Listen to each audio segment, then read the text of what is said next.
तीन संकेत कि परमेश्वर आपको गहरी प्रार्थना के लिए बुला रहे हैं। वीडियो को अंत तक देखिए क्योंकि इस वीडियो में मैं एक सवाल पूछूंगा और पहले तीन सही जवाब देने वालों में से 2 जन को मैं अपना किताब मुफ्त में भेजूंगा। चलिए वीडियो में चलते हैं।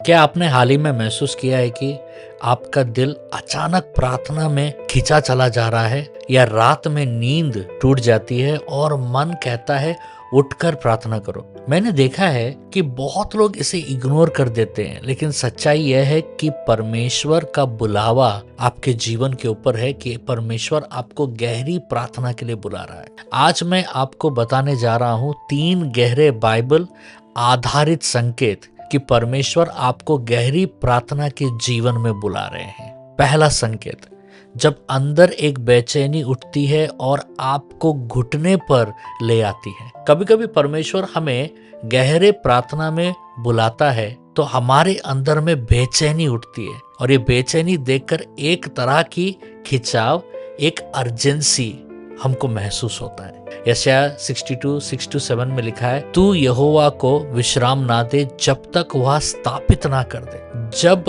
मन अचानक भारी हो जाए या आत्मा जाग जाए तो यह परमेश्वर का पहला संकेत है कि परमेश्वर आपको एक सीजन के लिए गहरे प्रार्थना में बुला रहा है। दूसरा चिन्ह, जब पवित्र आत्मा आपको किसी विशेष बात के लिए भार देते हैं। गहरी प्रार्थना हमेशा भार से शुरू होता है, इसको याद रखिएगा।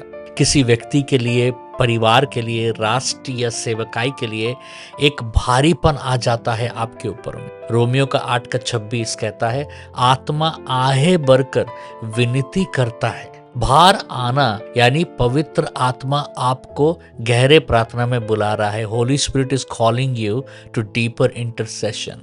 तीसरा चिन्ह, जब परमेश्वर आपको नॉर्मल या साधारण प्रार्थना से आगे ले जाना चाहता है। कभी कभी परमेश्वर आपका सीजन बदल रहा होता है, वह आपको 5 मिनट के प्रार्थना से घंटों के गहरे प्रार्थना में ले जाना चाहता है। उसी समय परमेश्वर आपको विशेष बातें बताना चाहता है।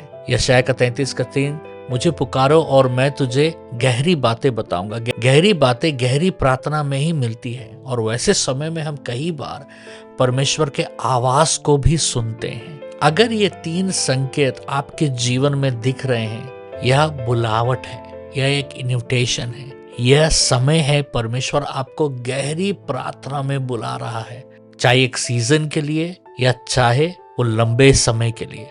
अब एक महत्वपूर्ण बात, अगर परमेश्वर आपको गहरी प्रार्थना के लिए बुला रहे हैं तो आपको तुरंत ये 3 कदम, ये 3 स्टेप्स उठाना चाहिए, देरी नहीं करना चाहिए। पहला, अलग समय निकालना पड़ेगा। Set apart a special time for God. अपने दिन से कम 15 से 30 मिनट अलग कर ले।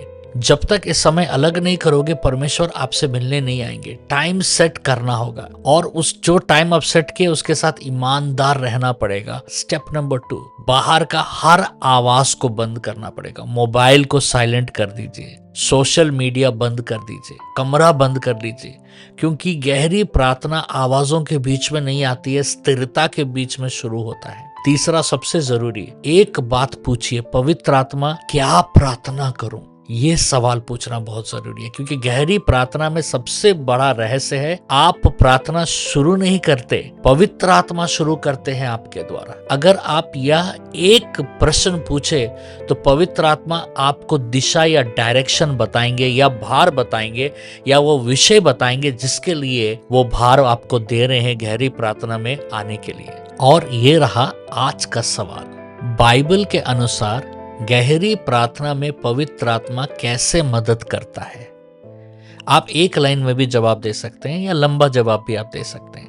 पहले 3 सही जवाब देने वालों में से 2 जन को मेरा लिखा हुआ किताब मुफ्त में बाय पोस्ट भेजा जाएगा। और एक अनुरोध है, जब आप जवाब देते हैं तो वापस आकर अपने कमेंट्स को देखिएगा, क्योंकि मैं विनर को कमेंट्स में अनाउंस करता हूं। और ये रहा कल के वीडियो का विनर। कल के वीडियो के विनर है पहला टुनटुन मल्हार, और उसके बाद निनीता सागर। कॉन्ग्रेचुलेशंस। और एक बात, अगर आपको कोई सवाल है मुझे जरूर कमेंट्स में लिखिए, मुझे जब समय मिलेगा मैं जरूर जवाब दूंगा। और हर शुक्रवार को हमारा लाइव प्रेयर चलता है ह्यूस्टन के समय के अनुसार सुबह 9:30 से 10:30 और भारत के समय के अनुसार रात के 9 से लेकर 10। जरूर जुड़िएगा हमसे। परमेश्वर आपको बहुत आशीष दे।